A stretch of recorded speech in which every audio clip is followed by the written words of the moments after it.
donning my winter farm chore clothes for the first time this fall. Hopefully I don't have to do it too many more times. It was 70 2 days ago, and today the feels temperature is in the high 20s. So we've had over a 30-degree swing in how things are feeling, how things are looking. But it does look like this is going to be gone in a couple of days, so that is something good, because I really don't like doing chores in the winter. You know, I did know that we were pushing our luck with our weather, because we've really been an Indian summer. We've had a lot of rain in the beginning of the year, got really cold in the beginning of the year, more rain, nice beautiful weather. Then we went into pretty much a drought for a while. Then Hurricane Helene came through and flooded us. Still back into a drought. Pretty warm. We just got some rains last week, and now we have this 70 degrees Tuesday. Cold and hurting your hands on Thursday, but it does look like by Saturday or Sunday we'll be back into the 50s. So it's a short stay, but oh boy, I'm done with it already. Good morning, Rex. Hi, buddy. Hi, bud. Everybody in here is just all snuggled up in little cuddle puddles. Nobody wants to go out. Everybody's in here waiting for breakfast. Mo and Vera cuddled up, all chicken hawk with their daughters from last November, all cuddled up.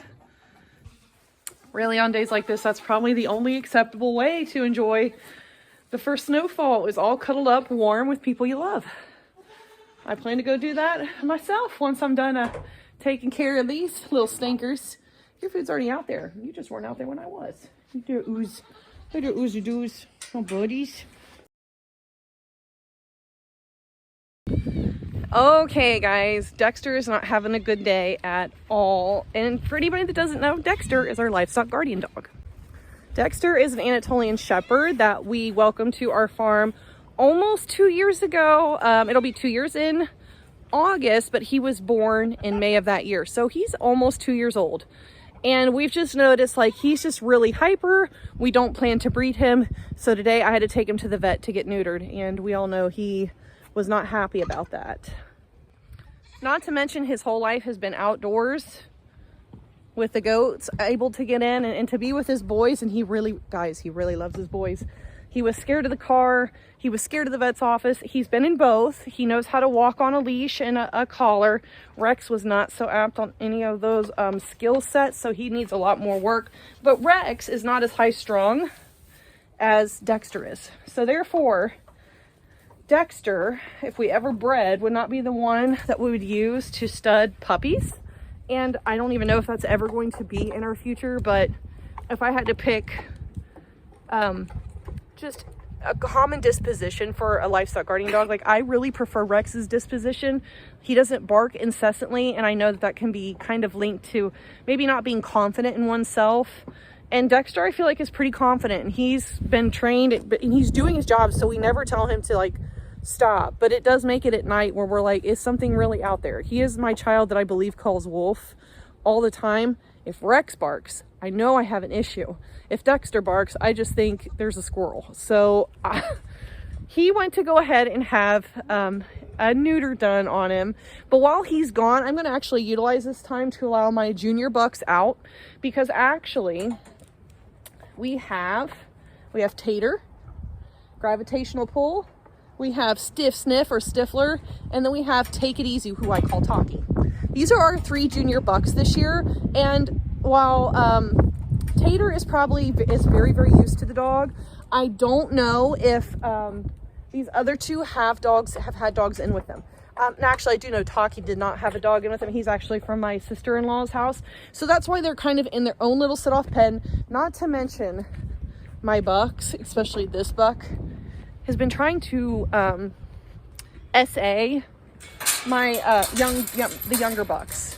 He's not been used this much, and actually I don't think I'm going to keep him in my breeding program, just because I have another lunar son here and a pinky son here, so I don't need a lunar pinky son, if that makes any sense to you guys. So while I am down a Livestock Guardian dog, it looks like you have been rubbing. I'm going to go ahead and let these guys out so they can acclimate with Lunar and Tavor without the stress of Dexter being here, because it's this guy right here who gets really, really scared, and I don't want him getting scared because Dexter is still a puppy, and Dexter thinks when the goats run, they're playing with him, and that's because this guy likes to play with Dexter a lot. He likes to run, he likes to rear at him. Tavor does the same thing. Now, if that were done with Talkie, where's Talkie? Talkie would freak out. It would not be good for him. So I figure instead of 2 elements of stress, sorting out a hierarchy between all of my bucks and trying to figure out if the Livestock Guardian dog wants to eat him or play with him, I figure this is a good time right now to let them out, and we have a higher likelihood of nothing going too crazy or out of control. So I'm gonna go ahead and just open this up, and then I can monitor Tavor, because it's gonna be Tavor. It's gonna be my gnarly my brown guy who's gonna go in here, and there he goes, just being crazy. But I'm hoping, because they're very used to Tater, that, see, this is just, it's a conga line. And these guys are big enough now where it's really not that big of a deal. But because now there are 3, this attention can kind of be, see, look at what's happening over here. And honestly, all of this should stop normally. This should all stop like within 24 hours. Like right now, it's WrestleMania. Everybody's trying to mount everybody, and that's not a sexual thing. This is a dominance thing. It is a dominance thing. Females do it to one another. It happens in dogs, happens in most mammals.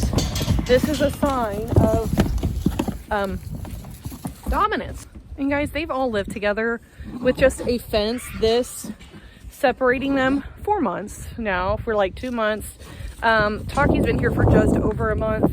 So it's not like this is new. This is literally hierarchy being established. This is old man buck saying, hey, I've got little bucks to establish against. It's the biggest deal for Tavor, because Tavor is always second, has always been at the very bottom since I pulled him into this pen last year. So now that he has young bucks in here, he's really set on telling them, I am dominant. I am second in command in this herd. While you guys are all the way down here, I'm up here. The only one he wants to be above him is Lunar, because Lunar beats the tar out of him when Tavor gets to be too much. Now, I'm not saying these little bucks can't deal out as much as that Tavor can give, but I am monitoring, because I really like the genetics I have in here, and push comes to shove and Tavor gets too crazy, Tavor will I'll either put him into a solitary pen because he's being insane, or I'll go ahead and I'll probably castrate him, mostly because I just can't have him doing this, and it'll be a new type of castration because he's over a year old. He's not 3 to 4 where like really I would suggest a surgical castration, but the bander probably won't take care of him, and I don't plan to breed him, so really that testosterone he's got going on is quite useless to him at the moment, and it's useless to me, and actually it's a bother.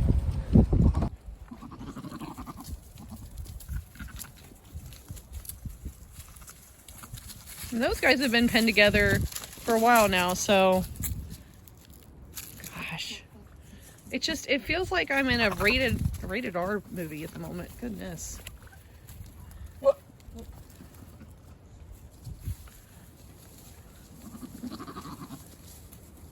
And this will all calm down in a little bit. Goodness. Talkie? These 2 are the dominant ones in that pen though, so I'm really not surprised. Gosh, they're nice bucks though. These guys are nice bucks. You guys are nice bucks, even though you're being kind of naughty. Yeah. And at least in this space, like, it doesn't get as intense in those small closed areas. Like, it gets intense like over in these areas, but out here, like, there's plenty of room for them to run and to get away from each other. So I'm just gonna have to watch, because Tater has succumbed to the overusage of Tavor essaying him. So this is normal, but like I said, if Tavor gets to be too much, I'll take Tavor out, and I'll I'll weather him and I'll make sure he spends the majority of his time letting the testosterone and his jewels fall off in here, and then he'll probably be processed, honestly. Oh boy.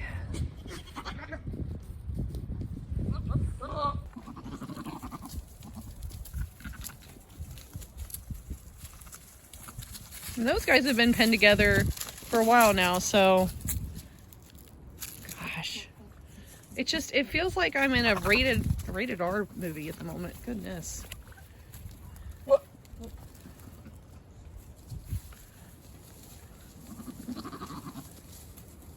And this will all calm down in a little bit. Goodness. Taki? These two are the dominant ones in that pen though, so I'm really not surprised. Gosh, they're nice bucks though. These guys are nice bucks. You guys are nice bucks even though you're being kind of naughty. Even though you're being kind of naughty. Yeah.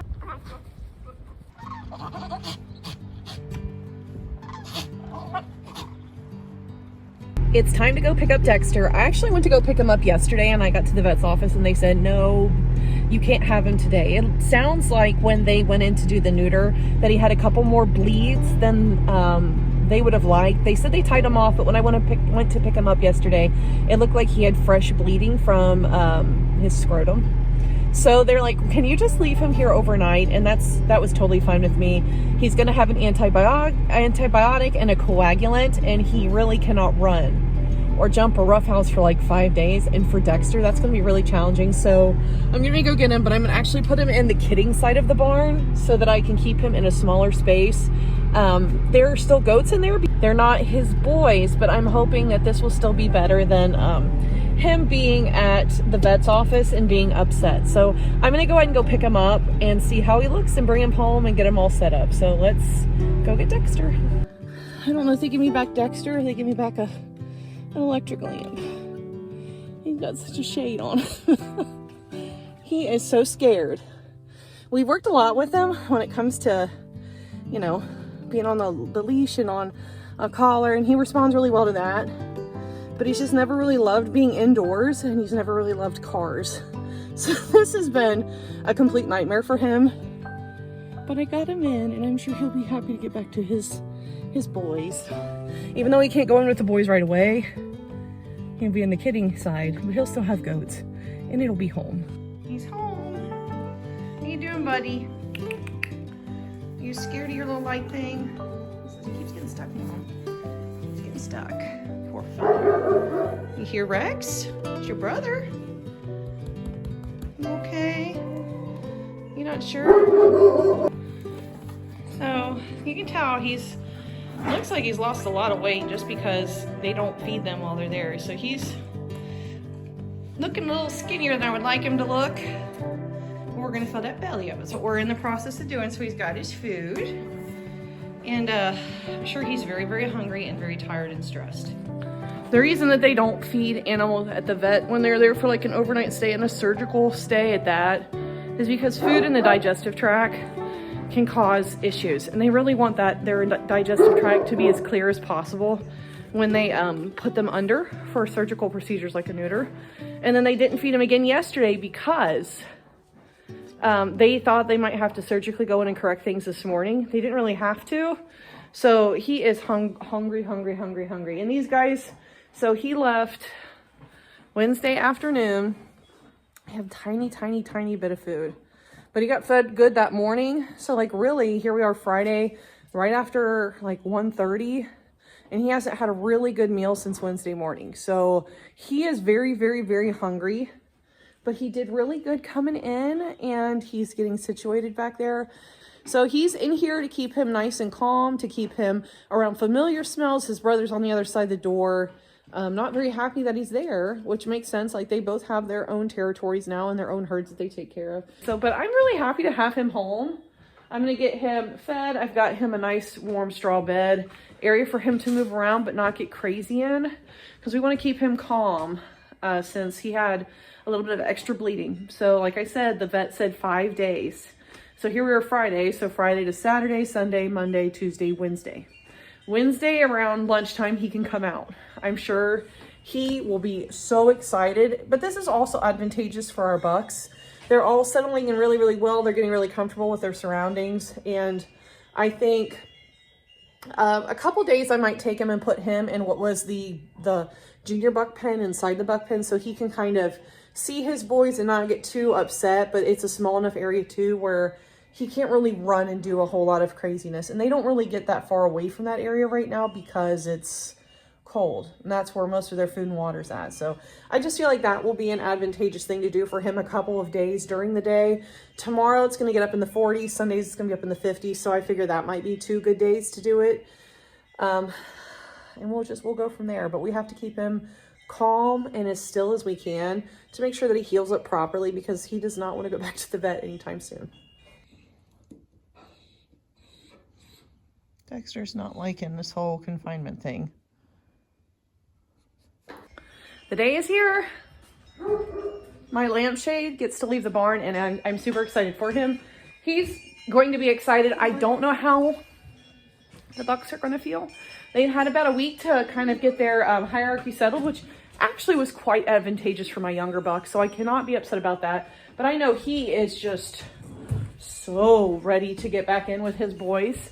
So we're going to do that, feed, get everybody kind of situated, see how it goes, and just monitor throughout the day to make sure nobody's getting run, he's not being too active, and then figuring out if those things do happen, how we're going to approach it. Hey, easy. He is so excited. Hey, easy. Easy lampshade. Easy lampshade. There we go. I know that's a door. You gotta be careful. Here, buddy, let me grab your... There we go. Okay, let's go. Calm down. Calm down. Come on. Don't. Hey. You're getting a little crazy. No. June, get. Here we go. Good boy. Here we go. Good boy. No, you can't take it off. You can't take it off.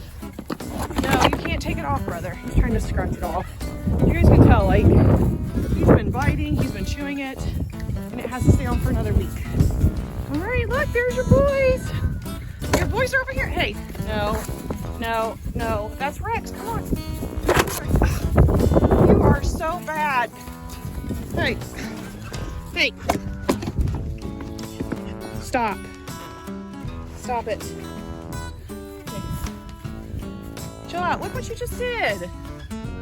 These big dogs, man. He's gonna have this wrecked in less than a week, so we're gonna see how this goes. Oh man. You're all right, buddy. Everybody's peeing and marking, and you okay, buddy? This cone is not gonna last very long out here, I don't think. Come on, guys, you can see them. You can see them. See, there's your boys. They're a little scared with this thing on. Tater Tot's not. Tater's like, I know who you are, you just look different. Now these little boys are. So can we walk over here? Easy does it. Easy does it. They're scared. Hey, calm down. Calm down. Easy. Come on. Hey, you quit that. Easy does it. Okay, I'm gonna trust you. Okay. You're back. Hello. Goodness.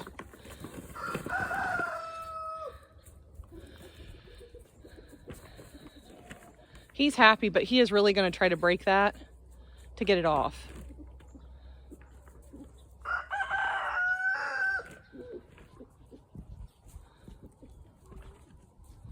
What do you guys think? You guys just want some food? I know. Is that not the craziest? I took away your Livestock Guardian. I brought back you guys a nice lampshade. How you feel about that? I'm more worried about this guy right here. Taki just seems like he did not like him. And this guy has probably been in with dogs, but I know Taki hasn't. So Stifler, I don't think is going to be a real issue with him. I think Dexter's going to be an issue all on his own. So I saw that people had some like They're like big donuts, like inflatable, like soft, plushy donuts that go on their necks to kind of keep them from bending around. But I don't know how well those work on dogs Dexter size. So I am just really unsure of how that is going to go.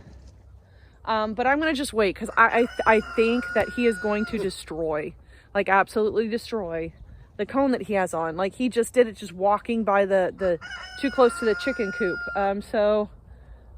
Split it in 2 pieces. And it's got to stay on for another week. So I might have to go back to the vet and buy another one or double up on, I don't know. This is the only bad thing, like with a working dog that's outside, and he's young. He should not really be running around too much, but his orders were 5 days. 5 days confined to keep him from running. He's had his 5 days. 5 days are up. So here he is, running around. Hopefully not causing too much craziness. I know he is much happier. He is a lot less stressed because now he's back with his boys. Aren't you? You're a lot less stressed. You're a good boy. You're a good boy. You want some food? I am going to go ahead and feed though to kind of get everybody to kind of come down a notch because he's doing a lot of like where he's unsure. Like he's doing a lot of like mouth snapping. Not anything bad, but just like clicking his teeth at me. So I'm going to go ahead and feed. Get these guys kind of settling because he's not like being crazy assertive with these new little boys. I don't think he still feels 100%. Now, he doesn't look like he was fixed at this point, but that's because of the swelling that he's had from his surgery. So he is just busy. I don't think he's been going potty normal in the barn. I don't think he liked being in there. So like right now, his main prerogative has been to pee about 2 gallons worth and to do number 2 a lot. So it's good to at least know his digestive system is working and that this has kind of calmed him down. So I'm going to bring his toys and everything that I had in there with him out here so that he has something to do. But he is just banging the crap out of that cone. I don't think it'll be on there, but then I'll have to watch. He hasn't been trying to lick or reach around from what I've observed. That doesn't mean he won't, like, once he gets that broken to pieces. So I'm gonna have to really watch him. They just don't make cones hefty enough for big dogs like this that are outside all the time. And he's just too big for his own good. Okay, so everybody is eating. Dexter's eating. The boys are eating. I put hay in the barn for the boys. So all is calm right now. It doesn't mean that it's going to stay that way. But for right now, this looks good, and I will keep watching throughout the day. Mark is actually off today. I'm taking some vacation time so he doesn't lose it at the end of the year like most corporations steal FTO back. So he'll be watching what's going on out here. But I will say, like, Mr. Dexter being in that barn really threw off my rhythm, like feeding out my junior girls. What I'm doing right now with my does that have just kid and they're freshened, I haven't been able to really kind of do what I want to do with that. So now that he's out of there, this afternoon I can resume back with normal routines, which after a week of not doing them with goats, they're no longer routines, so they're going to be struggles, which is okay. Most of these girls, because it's they're food driven, they'll pick right back up on it. But at least he's out. I just have to watch for him now and hope that he just kind of chills it out and doesn't scare my young bucks. It worked out good though, because now the stress is just him, and there's 5 of them. There's 5 to 1 dog in there. So that stress factor is no longer a thing where they're establishing a hierarchy with a Livestock Guardian dog in there. Now they can just focus on figuring out what Dexter is, who he is, and that he's really not going to hurt them. He just wants to know who they are and see what they're doing. But I'm glad that this portion of the neuter journey for Dexter is over.